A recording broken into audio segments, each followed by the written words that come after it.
자, 이 시간 성경 말씀 함께 읽겠습니다. 말씀 두 가지인데요. 로마서 12장 5절에서 8절 말씀이에요. 로마서 12장 5절에서 8절 말씀입니다. 네, 다 같이 함께 큰 목소리로 봉독하시겠습니다. 이와 같이 우리 많은 사람이 그리스도 안에서 한 몸이 되어 서로 지체가 되었느니라. 우리에게 주신 은혜대로 받은 은사가 각각 다르니 혹 예언이면 믿음의 분수대로, 혹 섬기는 일이면 섬기는 일로, 혹 가르치는 자면 가르치는 일로, 혹 위로하는 자면 위로하는 일로, 구제하는 자는 성실함으로, 다스리는 자는 부지런함으로, 긍휼을 베푸는 자는 즐거움으로 할 것이니라. 아멘. 두 번째 말씀은 고린도전서 12장 27절 28절 말씀입니다. 고린도전서 12장 27절 28절 말씀입니다. 네, 다 같이 함께 봉독하시겠습니다. 너희는 그리스도의 몸이요 지체의 각 부분이라. 하나님이 교회 중에 몇을 세우셨으니 첫째는 사도요, 둘째는 선지자요, 셋째는 교사요, 그 다음은 능력을 행하는 자요, 그 다음은 병 고치는 은사와 서로 돕는 것과 다스리는 것과 각종 방언을 말하는 것이라. 아멘. 네, 이 시간 한 몸 공동체로 다음 세대를 양육하라는 제목으로 박하규 목사님께서 말씀 전해주시겠습니다. 카레가 별로 맛이 없으셨어요? 아무리 마스크를 쓰고 있어도 웃고 계신지 인상 쓰고 계신지 제가 다 보이거든요. 오후 예배 드리게 돼서 얼마나 감사하고 좋은지 여러분 표정으로 한번 이렇게 웃어주시면 어떨까요? 빨리 가서 쉬고 싶은데 오후 예배 또 한다고 그래서 우리 아이들이 친구들이 저 뒤에 앉아가지고 같이 예배 드리는 거 보니까 너무너무 좋습니다. 행복합니다. 소망이 있습니다. 여러분 다 주님 앞에 헌신 되셨죠? 그럼 헌신 예배는 드릴 이유가 없습니다. 다 헌신하셨기 때문에. 그런데 우리가 종종 헌신 예배라는 이름으로 예배를 드리곤 해요. 뭐 이렇게 이번처럼 여름 행사라기보다는 사역, 중고등부, 청년부, 교회학교, 성경학교 수련회 이렇게 앞두고, 교회는 이것이 굉장히 중요한 행사인데 이런 걸 앞두거나 또 절기를 앞두거나 중요한 무엇을 앞두고 있으면 뭐 남성교회, 여성교회 또 맡겨진 부서를 통해서 헌신 예배를 드리곤 합니다. 저는 그때마다 의문이 들어요. 헌신된 분들이 왜 또 헌신하는 예배를 드리라고 하나? 헌신은 되었을 때 여전히 처음에 그 헌신과는 좀 달라진 우리 마음을 좀, 우리 상태를, 우리 영혼을 점검하고 가자, 그런 거 아닐까? 라는 생각이 듭니다. 그래서 여러분 헌신하지 못하셨기 때문에, 헌신하지 않았기 때문에 헌신 예배를 또 드리는 게 아니고, 내가 정말 헌신했는데 그 헌신이 지금도 여전히 하나님 앞에, 내 믿음 앞에, 그리고 세상 앞에, 교회 앞에 유효한가? 내가 처음에 드린 헌신처럼 지금도 헌신하고 있는가? 한번 점검해 보시는 그런 예배가 아닐까. 헌신은 말 그대로 몸을 드리는 거잖아요. 우리 몸을 드리는데 마음은 딴 데 두고 드리는 경우가 요즘 종종 있긴 합니다. 몸은 여기 와 있는데 마음은 딴 데 가 있는, 분리되어 있는, 생각과 자기 실체가 분리되어 있는 사람들이 많이 있어서 말로는, 입으로는 헌신, 나를 주님께 드렸어요 해요. 나를 주님께 드렸다고 하는 것은 그리스도인 모두가 그분 앞에 드려진 제물이라는 뜻이고, 그분 앞에 드려진 제물은 그 제단에서 태워져서 더 이상 자기 의지와 능력이 자기에게 있지 않다는 것을 의미하는데, 주님께 드렸습니다라고 헌신했습니다라고 하고는 여전히 자기 생각, 자기 주장, 자기 오름, 자기 기대로 믿음 생활까지 하는 분들이 종종 있으세요. 그러면 어떤 일이 생기냐면 괴리가 일어납니다. 나는 주님께 드렸는데 내가 원하는 것이 여전히 있는, 그것 때문에 우리가 주님에 나아가는 것이 회방돼요. 헌신한 삶에 있어서 하나님이 약속하신 축복들이 있는데 그 축복들을 받아 누리지 못하는 경우가 있습니다. 혹시 내가 지금 처음에 드렸던 헌신의 기도와 소원과 작정과 각오가 조금은 달라지진 한 번쯤 점검하셨으면 좋겠습니다. 중세 유럽에는 어떤 나라도 모병제가 아니었습니다. 그때는 모두 용병제였는데 모병제는 법으로 모든 국민의 어떤 나이가 되면 군대를 가는 거, 모집하는 거 얘기하고요. 용병제는 돈 받고 가서 싸우는 사람들 얘기하는 거죠. 그 중에서 스위스라고 하는 나라, 여러분들이 가보고 싶은 나라일 텐데 스위스는 농사 지을 땅이 없었습니다. 산간 오지로 나라가 다 이루어져 있었어요. 그래서 그때 스위스는 유럽에서 가장 가난한 나라였습니다. 가장 가난한 나라의 헐벗은 백성이었기 때문에 스위스의 남자들은 가족들을 먹여 살리기 위해서 용병으로 지원해서 다른 나라 가서 목숨 걸고 싸워야만 했습니다. 프랑스 대혁명이 일어나서 루이 16세 마리 앙뚜아네트 아시죠? 그 레미제라블 뮤지컬의 배경이 되기도 했던 프랑스 군인들, 왕과 왕비를 지켜야 하는 프랑스 군인들은 다 도망을 갔는데 이 프랑스의 용병으로 와 있던 스위스 군인들은 한 사람도 도망가지 않고 앙투아네트를 지키다가 전멸했습니다. 자기 나라의 왕을 지키려던 군인들도 책임을 다하지 않고 도망갔는데 스위스에서 온 용병들은 왜 한 사람도 도망가지 않고 786명 용병들이 다 죽었느냐면 도망가면 살 수는 있죠. 내가 도망가면 스위스는 더 이상 용병을 다른 나라에 보낼 수 없는 나라가 되는 거예요. 우리가 돈 주고 다른 나라에서 군인을 사왔는데 너희들이 그 책임을 다하지 않고 도망가 버려? 그럼 어느 나라가 그 스위스 용병들을 군인들을 또 돈 주고 데려다 쓰겠어요? 우리가 여기서 도망가면 나는 살 수 있을지 모르지만 척박한 내 나라 땅의 스위스 그 땅에서 태어나고 자라나는 아이들은 나중에 먹고 살 길이 없어지는 거예요. 내가 지금 여기 죽더라도 나중에 스위스가 계속해서 용병을 보낼 수 있으려면 난 끝까지 주어진 책임을 다해야 한다. 후손들을 생각하면서 죽음으로 자신의 위치를 지켰습니다. 유럽 여러 나라가 있는데 여러분 그중에서 한 나라를 선택해서 여행해 보라고 하면 어디 택하시겠어요? 저 같으면 스위스예요. 왜냐하면 멋진 알프스 산, 호수, 이 풍광들 정말 맛있는 초콜릿, 퐁듀 오다가 기회가 되면 시계도 하나 사오고.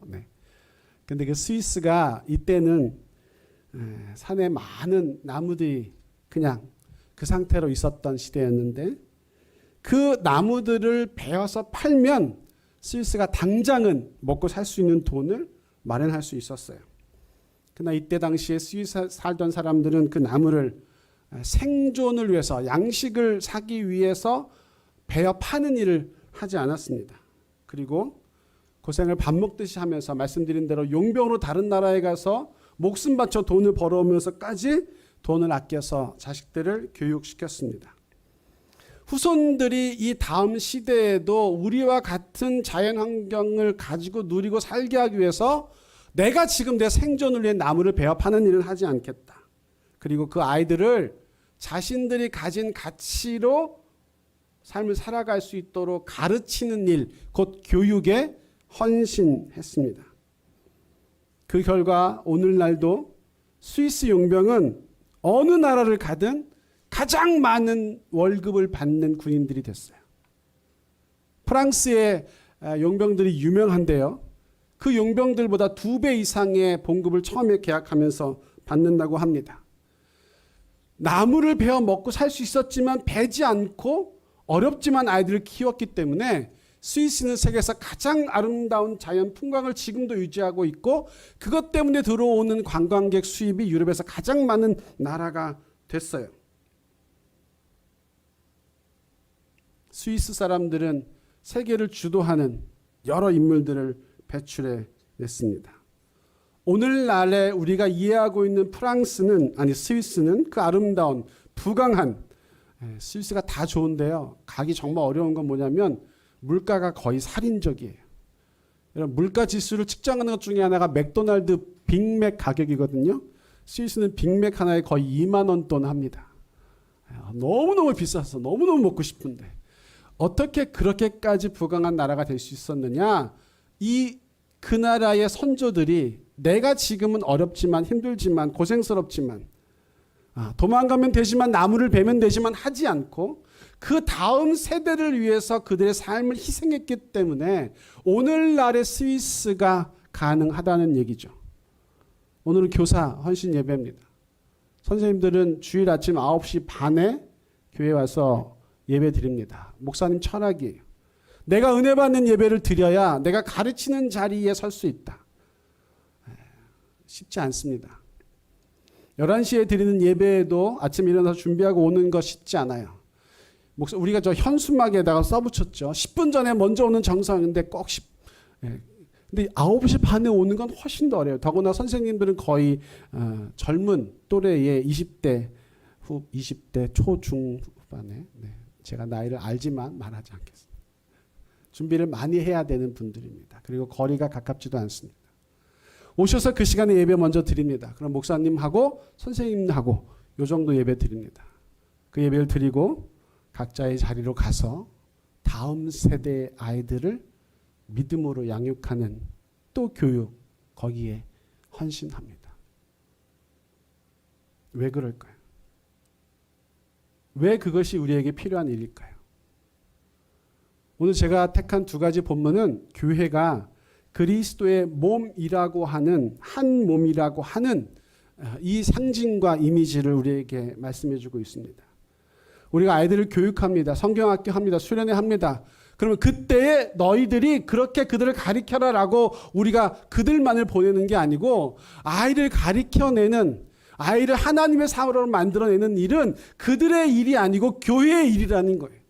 교회라는 몸에 위임하신 그리스도의 일이기 때문에 우리 모두가 다 교사입니다. 그러나 모두가 다 교사인 우리가 또다시 어떤 선생님들을 세우고 재위임해서 그 사역, 섬김, 돌봄, 교육의 현장으로 파송하는 거죠. 그들이 그 자리에서 그 수고, 그 사명에 자신을 헌신해서 수고하고 있는 겁니다. 그러나 그 수고가 그냥 되어지지 않아요. 대가가 치러집니다. 이쁘게 화장하고 오고 싶은데 화장하는 한 15분 아끼려고 화장 안 하고 그냥 옵니다. 그 예배 드리고 준비해서 아이들 만납니다. 교사로 헌신했으면 그 정도의 대가 치름은 당연한 거 아니야? 할 수 없어요. 그것은 정말 이기적인 모습, 이기적인 말입니다.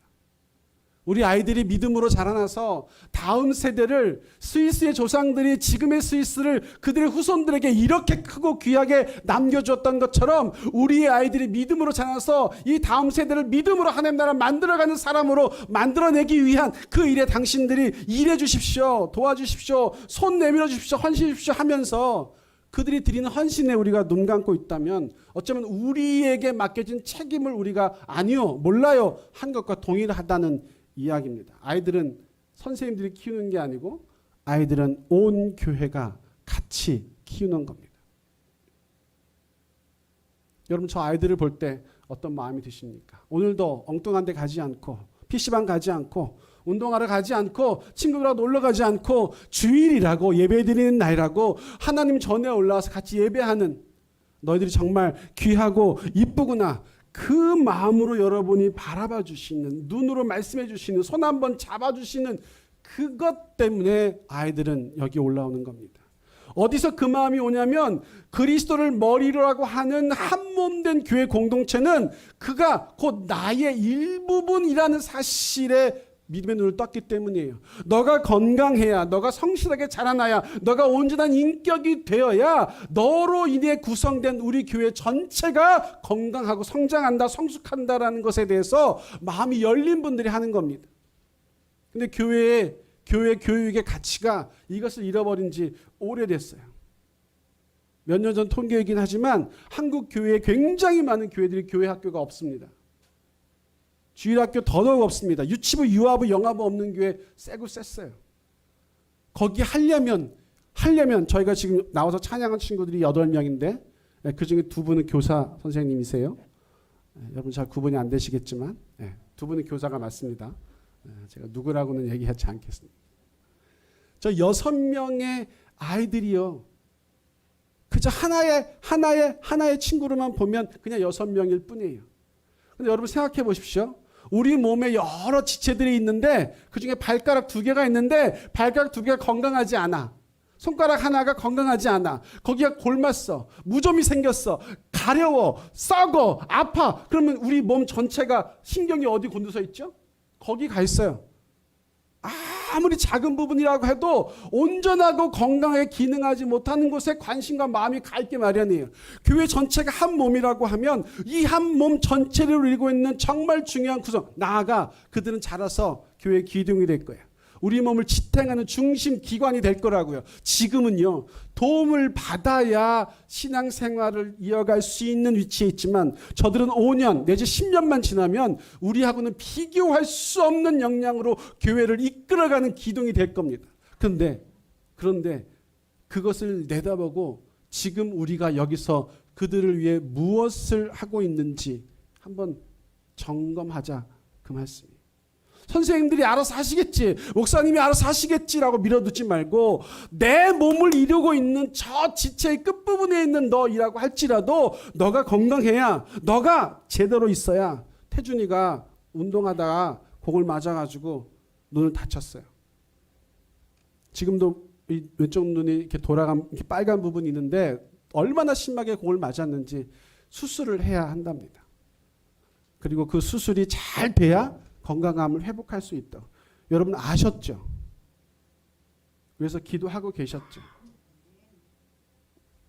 이호창 원사님, 홍규진 집사님 아들, 그 집 아들이니까 그 2분이 걱정하고 잘 알아서 하시겠지라고 하는 정도의 거리를 가진 사람하고 태준이는 예신이라고 하는 한몸 공동체의 중요한 부분을 이루는 한 지체이므로 내가 그를 위해서, 그의 눈의 건강한 회복을 위해서 그 일이 오히려 그의 구원을 이루는 하나님의 사건이 되게 하기 위해서 하나님이 허락하신 일이구나라는 믿음으로 잡고 매일 더 건강하게 회복하게 해주십시오라고 우리가 최선을 다해 기도하지 않았다면 우리 스스로가 사실은 이 한몸 공동체에 대한 주님의 부르심을 부정하고 있었던 거예요.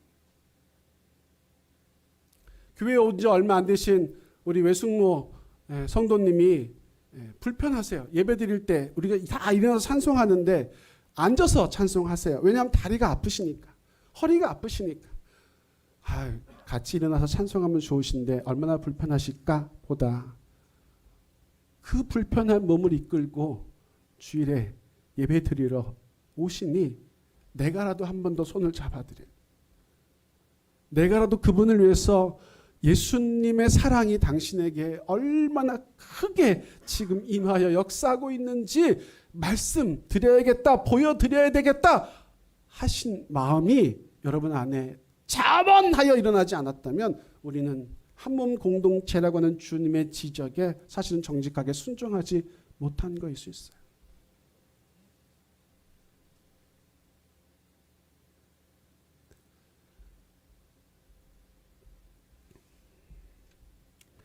여러분 청교도 퓨리탄 신앙 아시죠? 미국으로 신앙의 자유를 찾아 건너가 메이플라워를 타고 건너가서 미국을 새로운 믿음의 나라로 만들어냈던 청교도. 그 청교도의 믿음이 그 무리들의 신앙이 어디서 시작됐냐면 여러분 바이킹, 해적이라고 손가락질 받던 게르만 민족에게서 시작됐어요. 바이킹족에게서 시작됐어요. 머리가 좋았던 이 사람들은 싸움도 잘해가지고요. 가는 곳마다 싸움 매기고 그 땅을 정복해 갔습니다. 근데 이 사람들이 우리가 정복한 이 땅이 영원히 우리에게 속해 있으려면 우리의 자녀들이 지혜로워야 되는데, 건강해야 되는데, 잘 자라야 되는데 어떻게 하면 그렇게 할 수 있을까? 이 사람은 야만적이죠. 해적 바이킹 하면 이게 떠오르잖아요. 그런데 이분들이 요 머리를 쓴 게 뭐냐면 우리는 정말 싸움을 해서 남을 탈취해서 이겨서 먹고 사는 족속이지만 우리의 자녀들은 그러지 않았으면 좋겠다. 그러지 않으려면 우리의 자녀들을 건강하고 지혜롭게 키우려면 뭐가 필요할까? 지혜 있는 여자, 현숙한 여자를 찾아서 결혼시키면 되겠다. 결혼하면 되겠다. 그래서 자녀를 낳으면 되겠다라고 찾아봤는데 아무리 찾아도 없는 거예요. 근데 어떤 분들을 봤어요. 너무 지혜로운 거예요. 너무 현숙한 거예요. 너무 자녀들을 잘 키운 거예요. 저분들의 공통점이 뭐지 찾아보니까 다 예수님 믿는 사람인 거예요. 바이킹들이 가는 곳마다 교회를 먼저 가서 예수 잘 믿는 처녀들만 쏙쏙 골라서 장가를 들었습니다. 도둑놈 강도 해적한테 시집온 여인들이 뭐 그랬겠죠. 그러나 그 엄마들은 자기들의 자녀를 믿음으로, 말씀으로, 기도로 키웠습니다. 거기서 청교도 신앙이 생겨났어요. 청교도 신앙에서 유나이티드 스테이트 오브 아메리카, 미국이라고 하는 어마어마한 제국이 탄생했습니다. 아무리 불우한 환경이라고 해도 믿음으로 키우는 부모 아래에 있는 자녀들은 믿음으로 자라납니다. 우리가 아무리 연약한 가운데 있다 해도 우리의 자녀들이 믿음으로 이 다음 세대를 살아가고 책임지고 그들이 갖는 세상의 영역에서 하나님의 나라를 확장해가는 사람이 되게 할 수 있으려면 우리가 그들을 믿음의 눈으로 바라봐야 돼요. 세상의 눈으로 보면요, 저도 사실은 컴플레인이 많습니다. 교회를 지금 몇 년이나 다녔는데, 제가 중고등부 설교를 한 달에 한 번씩 하거든요. 제가 갈 때마다 점검을 합니다. 예수님이 너를 위해서, 너의 죄를 위해서 십자가에 못 박혀 죽으신 것을 믿습니까? 사실 그것 때문에 교회 오는 건데, 우리 아이들이 정직해요. 잘 모르겠어요. 많이 들었는데 진짜 그런지 모르겠어요. 그게 나도 해당되는 건지 모르겠어요. 내 죄를 위해서도 죽은 건지 모르겠어요. 내가 지금 죽어도 나는 하나님 나라 한복판에 있다는 것을 분명하게 알아요 라고 얘기 안 해요. 잘 모르겠는데 실제로는 잘 그게 맞아요. 그러나 여러분, 저들이 지금 저기 앉아 있어요. 여러분, 콩나물에 물 주면 답이 돼 빠지는 것 같죠. 근데 어느 콩나물이 자라 있잖아요. 교회를 오잖아요. 엄마 아빠 손에 이끌려 오든 친구 때문에 오든 재미있어서 오든 여기 와서 예배 가운데 앉아있고 선포되는 말씀이 저들에게 지금 들어가고 있잖아요. 우리가 보기에는 아무 효과가 없는 것 같지만 저들에게는 지금 하나님의 말씀이 심겨지고 있는 거고요. 저들의 심령 가운데 하나님의 영이 역사하는 순간 분수령적인 믿음의 회복, 그것이 일어나요. 평생을 주님의 사람으로 세상 가운데 사는 겁니다. 80 되신 어르신에게 복음을 전하면 사는 날만큼만 주님의 사람으로 살아요. 그러나 17살짜리 저 친구한테 복음을 전해서 예수님의 사람이 되면 80년 이상을 주님의 사람으로 삽니다. 예수님, 하나님, 우리 아버지가 뭐가 유익이죠? 제가 나이를 비하하는 건 절대 아니에요. 왜? 지금은 저들이 소망이 없어요. 교회에 유익이 되지 않습니다. 그러나 저들이 하나님 나라와 우리 교회 공동체에 없어서는 안 되는 사람들이고, 저들이 그렇게 자라나서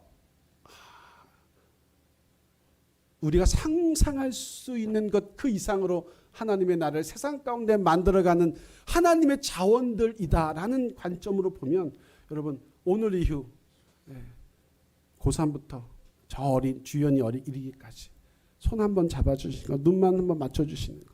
오늘도 젊은 부부가 아이들을 데리고, 혹시 그분이 저기세요? 그 타문학원에서 오신 분들이세요? 어머니가? 맞아요? 어쩐 그래.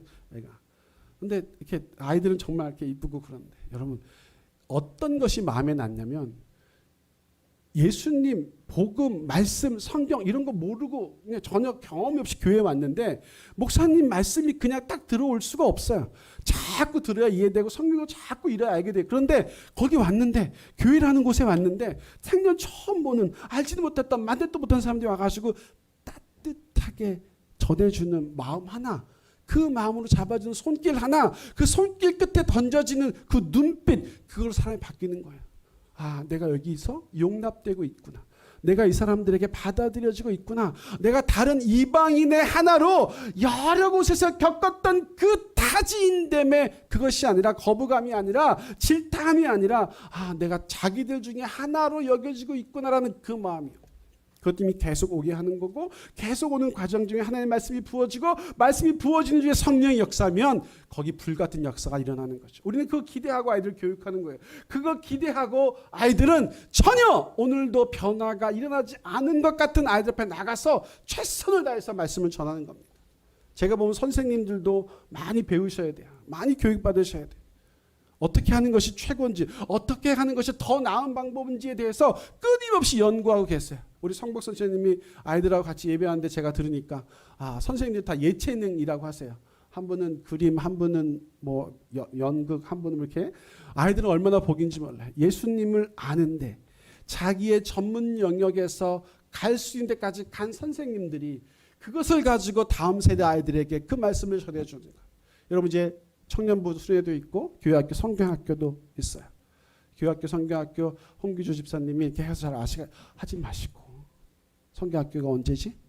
그날 시작할 때부터 내가 와서 더 시원하게, 더 유쾌하게, 더 쾌적하게 아이들에게 복음이 들려지는 환경을 만드는데 내가 조금이라도 무엇을 하리라. 선생님들 헌신하라고 드린 예배지만 전 선생님들에게만 말씀드리고 싶지 않았어요. 우리 모두가 다 그 한 아이를 하나님의 사람으로 키워내기 위한 일에 부름받은 사람이라고 하는 한 가지 예만 들고 마치겠습니다.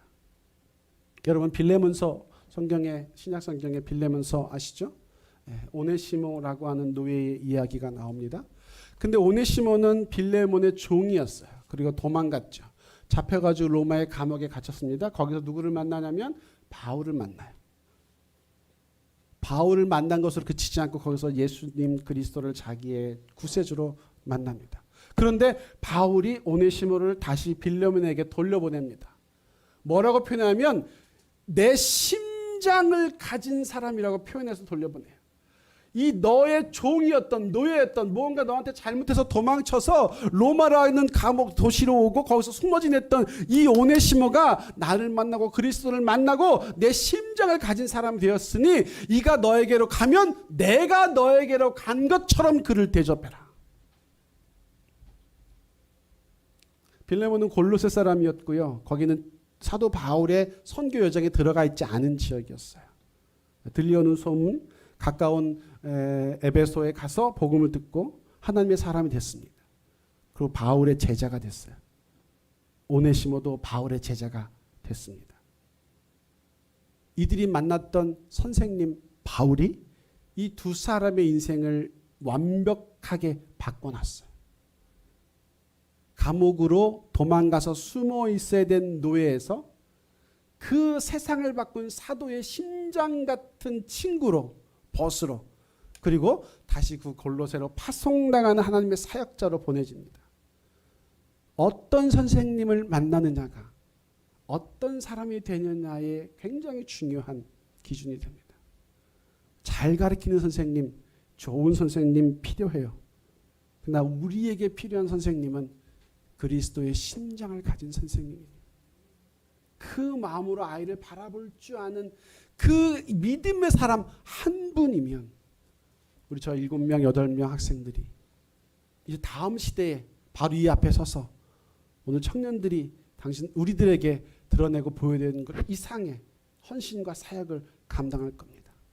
우리는 이만큼이었지만 그들은 더 창대하게 늘어나서 세상을 바꾸는 사람들 될 거예요. 선생님들만 너희들의 선생님이 되어라 마시고 내가 너를 그렇게 사랑으로 품는 선생이 되어주겠다. 그 수원중앙침례교회의 김장한 목사님 아들 김요한이라고 하는 분이 계세요. 그분도 이렇게 미국인 엄마였기 때문에 생긴 모습이 약간 우리하고 조금 달랐습니다. 자라면서 많이 놀림도 받고 어려움도 있었어요. 근데 그 아버지가 얼마나 완고하신 분이었냐면 잘못하는 어린애를 벨트, 혁띠를 풀러서 가죽으로 때려서 키웠습니다.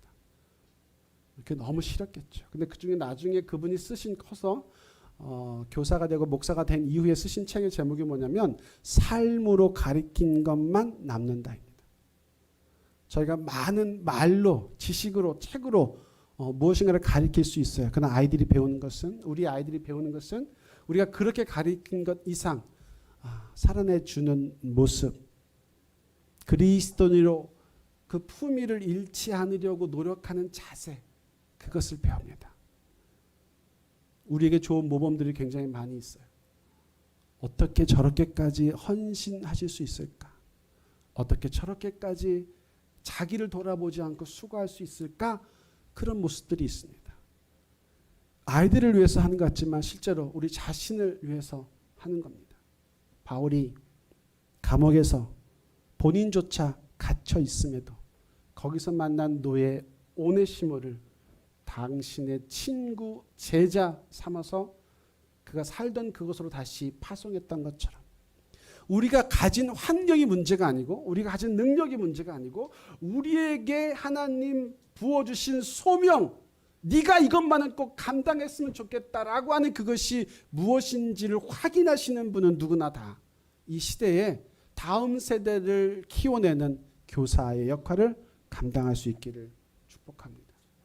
한 걸음만 더 들어가면 이미 그렇게 순종하고 자원하고 선생님의 길에 서서 많은 대가를 치르며 아이를 사랑으로 돌보고 있는 선생님들을 향하여 여러분 더 많은 지지와 격려, 돌봄 함께해 주십시오. 내가 당연히 해야 할 수고를 당신들이 더 도맡아 기꺼이 해주니 우리 너무 감사하고 너무 고맙고 축복하고 이기시기를 바란다고 마음으로 말로 가끔은 맛있는 햄버거로 이렇게 해주시면 얼마나 감사할까요? 여러분 이제 여름 행사가 자연스러운 여름 사역의 자연스러운 때가 되긴 했습니다. 코로나가 다시 더블링해서 확산나고 있는 것 같지만 그렇게 위세가 저 개인적으로는 크게 갈 것 같진 않아요. 이제 교회는 회복해야 합니다. 예배를 회복하고 교육을 회복하고 다음 세대를 키우는 일을 회복하셔야 합니다. 누가 하겠지? 목사님 하시면 따라가겠지 마시고 내가 하자. 내가 더 나아가자. 내가 한 발 더 딛자. 이런 헌신으로 내가 주님 앞에 드려져 제단에 태워졌으면 우리는 더 이상 우리 의지가 남아있지 않다는 뜻이에요.